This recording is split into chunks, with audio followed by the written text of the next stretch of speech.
সবাইকে ম্যাথ এন্টিস্ট চ্যানেলের পক্ষ থেকে শুভেচ্ছা। আমি নবম শ্রেণীর তৃতীয় সপ্তাহের ব্যবসায় উদ্যোগ নিয়ে আলোচনা করব। তো এখনও তোমরা যারা আমার চ্যানেলটি সাবস্ক্রাইব করো নাই, এখনই সাবস্ক্রাইব করে ফেলো। আর অলরেডি যদি সাবস্ক্রাইব করে থাকো তাহলে তোমাদেরকে অসংখ্য ধন্যবাদ। তোমরা ইতিমধ্যে জানো আমার চ্যানেল থেকে সবার আগে অ্যাসাইনমেন্ট পাওয়া যাচ্ছে এবং কি যে কোনো ধরনের শিক্ষামূলক ভিডিও আমার চ্যানেলে পাওয়া যাবে। তো শুরু করা যাক আজকে নবম শ্রেণীর তৃতীয় সপ্তাহের অ্যাসাইনমেন্ট ব্যবসায় উদ্যোগ।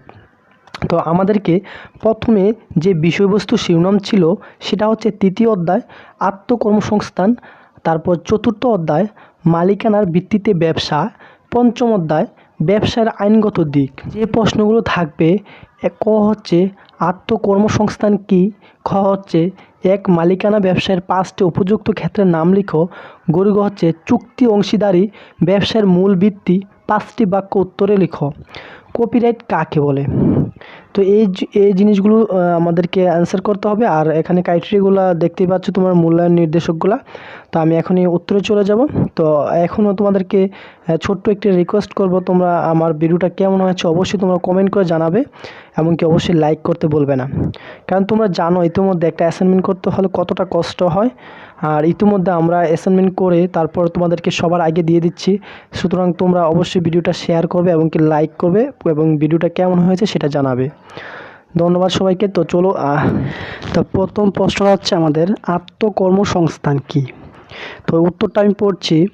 আত্মকর্মসংস্থান হচ্ছে মজুরি বেতন ভিত্তিক চাকরির বিকল্প পেশার অন্যতম উপায়। সহজ অর্থে নিজেই নিজের কর্মসংস্থান করাই হলো আত্মকর্মসংস্থান। আরও একটু স্পষ্ট করে বলা যায় যে নিজস্ব অথবা ঋণ করা স্বল্প পুঁজি বা সম্পদ চিন্তা, জ্ঞান, বুদ্ধিমত্তা ও দক্ষতা কাজে লাগিয়ে ন্যূনতম ঝুঁকি নিয়ে আত্মপ্রচেষ্টায় জীবিকা অর্জনের ব্যবস্থা করাকেই আত্মকর্মসংস্থান বলে। এক মালিকানা ব্যবসায়ের 5টি উপযুক্ত ক্ষেত্রের নাম লিখো। এক মালিকানা ব্যবসায়ের 5টি উপযুক্ত ক্ষেত্রের নাম নিম্নে দেওয়া হলো। 1 ক্ষুদ্রায়তনের সংগঠন, 2 স্বল্প পুঁজির ব্যবসা, 3 কম ঝুঁকির ব্যবসা, 4 হচ্ছে কৃষি পণ্যের ব্যবসা, 5 হচ্ছে প্রত্যক্ষ সেবামূলক ব্যবসা।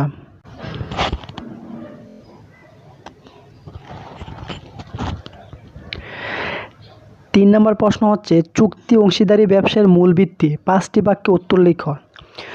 অংশীদারি আইনে চুক্তির যে অবস্থান এবং সংগঠন পরিচালনায় চুক্তির গুরুত্ব ও তাৎপর্য হতে জোরালোভাবে বলা যায় যে চুক্তি অংশীদারি ব্যবসায়ের মূল ভিত্তি।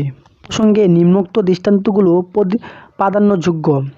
1 জন্মগত অধিকার, পিতার মৃত্যুর পর সন্তান জন্মগত অধিকার বলে পিতার ব্যবসায়ের মুনাফা পায়, কিন্তু তাদেরকে অংশীদার বলা যাবে না কারণ তাদের মধ্যে চুক্তিবদ্ধ সম্মতি নেই। 2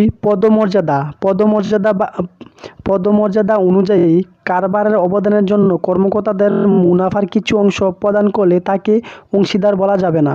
3 পেশাদারি সংগঠন, পেশাদারি নর্তকী বা গায়িকা হিসাবে কয়েকজনের একটি দল উপার্জিত অর্থ ভাগ করে নিলে তাকে অংশীদারি সংগঠন বলা যাবে না কারণ এর মধ্যে চুক্তি অনুপস্থিত।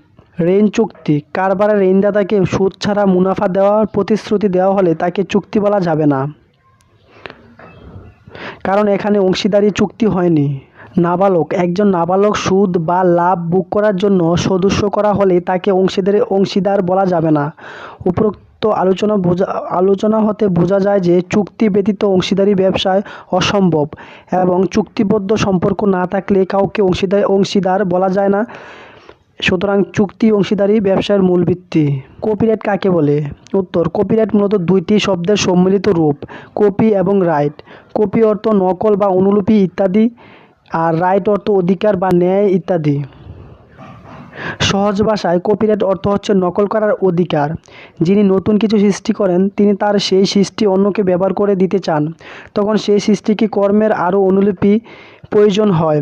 এ ধরনের কপি বা অনুলিপি করার অধিকার রাখেন কেবল সেই সৃষ্টিকর্মের নির্মাতা, আর রাখেন তিনি যাকে নির্মাতা বৈধ অনুমতি দিয়েছেন।